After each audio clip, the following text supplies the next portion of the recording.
नाटकी, किती नाटकी मुलगा आहेस तू. तुला खरंच लाज नाही वाटत? हा, दगड आहेस का तू? तुला तुझ्या वागण्याचं खरंच काही वाटत नाही? बोल आता, आता बोल ना. रिक्षा आहे का? रिक्षा आहे, पण रिक्षावाली बिझी आहे. भांडण करते ती. तिचं भांडण झालं की मग ती सोडेल तुम्हाला. हा, कंटिन्यू मॅडम. नाही नाही दादा, तुम्ही या ना, तुम्ही बसा. रस्त्यावरची माणसं फिरतात ना, त्यांच्याकडे लक्ष नाही द्यायचं. तुम्ही बसा, या. ओ, म्हणजे भांडण्यापेक्षा बाकी गोष्टी पण महत्वाच्या आहेत वाटतं तुला. डोक्यात जाऊ नको माझ्या. कसं शक्य आहे?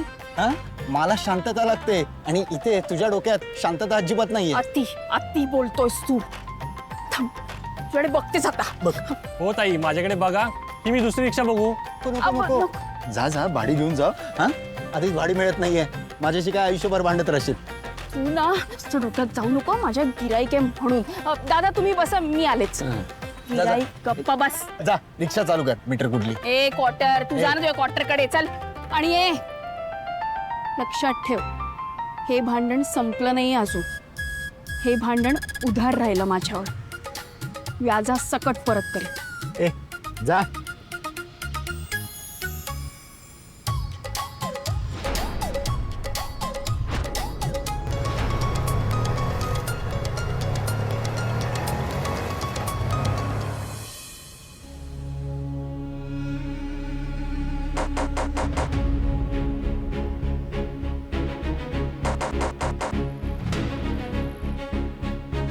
आई,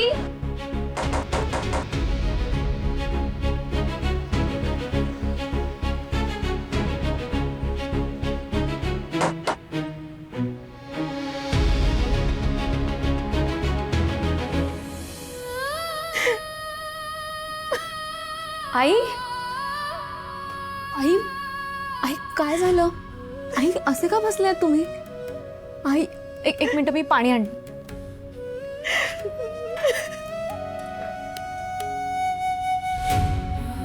आई हे घ्या, पाणी घ्या. नकोय मला. आई काय झालंय? तुम्हाला कोणी काही बोललंय का? काही त्रास होतोय का तुम्हाला? हा? तुला काय करायचंय? मला त्रास झाला काय किंवा न झाला काय, तुला काय फरक पडतो? जातेस ना आता लग्न करून श्रीमंताच्या घरी. जा बाई जा. आता माझ्या दुःखाची तुला कशाला काळजी असेल ग? असं का बोलताय तुम्ही? तुम्ही माझ्या आईसारख्या आहात. हे बघा, काय झालंय? शांत व्हा, सांगा मला काय झालंय. रडू नको तर काय करू? तुझा होणारा नवरा माझा सुजय हे जग सोडून गेला आणि आता त्याची गाडी पण. माझ्या सुजयची एकमेव मोठी आठवण होती ग ती माझ्याकडे. तुला सगळीकडे फिरवता यावं, तुम्हा दोघांना आनंदाचे क्षण एकत्र घालवता यावे म्हणून परिस्थिती नसताना सुद्धा सुजयने ती गाडी घेतली होती. पण आज काही माणसं आली. माणसं कसली? गुंड होते, गुंड. आणि ती गाडी उचलून घेऊन गेले. काय घेऊन गेले म्हणजे? असं असं कसं घेऊन जाऊ शकतात ते?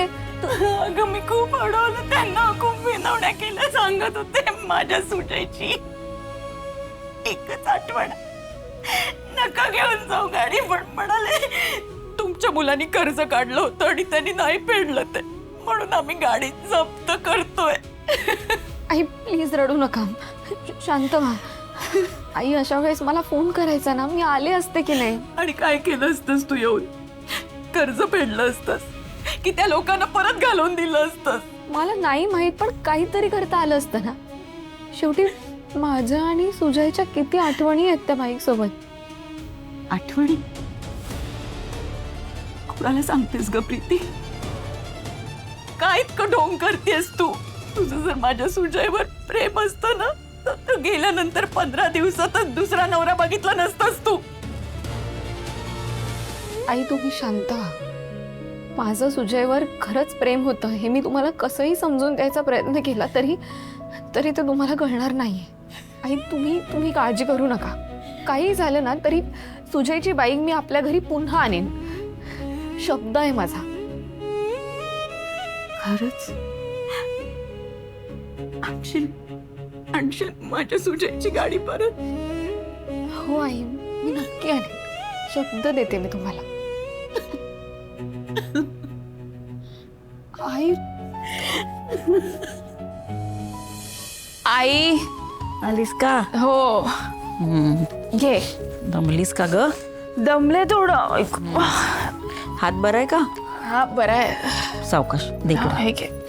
हे घे. हळू हळू. कीर्ती कुठे आहे ग? आली नाही अजून, ही पण येईल एवढ्यात का ग? जरा बोलायचंय तिच्याशी. आई ग. बर चहा ठेवू का? नाही तिच्याबरोबर चहा घेते. बर. हा.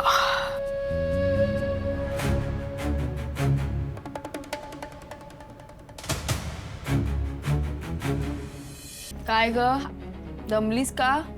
हो यार ताई, लेक्चर्स खूप लांबले आज. तुझा कॉल आला होता ना तेव्हा तर रेग्युलर लेक्चर्स चालू होते, त्यानंतर एक्स्ट्रा लेक्चर्स सुरू झाले. आम्हाला वाटलं फार फार तर एखादं लेक्चर होईल, पण अगं 3 एक्स्ट्रा लेक्चर्स झाले. खूप दमलो यार आज आम्ही. हो ना ग, केवढा लोड देतात ना तुमच्यावर. नाही ग मानलं तुम्हाला. नाही पण मला सांग की नेमकं काय लेक्चर घेतात ग तुमचं, म्हणजे एवढा वेळ तुम्हाला बसवून ठेवतात म्हणून विचारलं. अगं ताई काय सांगू तुला, 1-2 सब्जेक्ट नाही आहेत, 5-6 सब्जेक्ट्स आहेत. Fundamental of psychology, sensation and preparation, motivation and emotion, communication skills, foundation course, blah blah. आणि टफ असतं यार सगळं. ते सोड, परवा काय झालं माहितीये, त्या सोशल सायकोलॉजीच्या टीचरने मला इतके असाइनमेंट्स दिले, लिहून लिहून माझा हातच दुखायला लागला. हो का? पण सोशल सायकोलॉजी हा फर्स्ट इयरला असतो. हा? अगं सोशल सायकोलॉजी फर्स्ट इयरला असतो का? Social psychology? मी सोशल सायकोलॉजी म्हणाले? नाही, कसं म्हणेन, तो तर सेकंड इयरला आहे ना. नाही सोशल सायकोलॉजी नाही, मला ऍक्च्युली म्हणायचं होतं फंडामेंटल ऑफ सायकोलॉजी. त्या टीचरने इतकं लिहून दिलं. किती वेळ किती खोटं बोलणारच ते मला सांग. काय खोटं बोलतेय मी? दुपारी फिरत होतीस ते आईस्क्रीम खात कॉलेज बुडवून, तुला लाज नाही वाटत का ग? हा? आणि फक्त सगळ्या विषयांची नावं पाठ करून ठेवलीत. कुठल्या इयरला ते माहित नाही तू? तुला कसं आहे आईस्क्रीम? पुढे ये, इकडे ये. लाज नाही वाटत का ग? लाज नाही वाटत? माझ्याशी खोटं बोलतेस तू? हा? तुला कोणीतरी माझ्याबद्दल रॉंग इन्फॉर्मेशन दिली आहे. मी स्वतःच्या डोळ्यांनी बघितलंय लेक्चर बंक करून तू बाहेर फिरत होतीस. तुला काय वाटलं ग? हा, मी कामात असते म्हणून तुझ्याकडे लक्ष नाहीये माझं? लाज नाही वाटत का ग? हे बघ, मी तुला बघितलं. मी जेव्हा तुला फोन केला होता ना तेव्हा त्या मित्रमैत्रिणींबरोबर बाहेर आईस्क्रीम खात फिरत होतीस.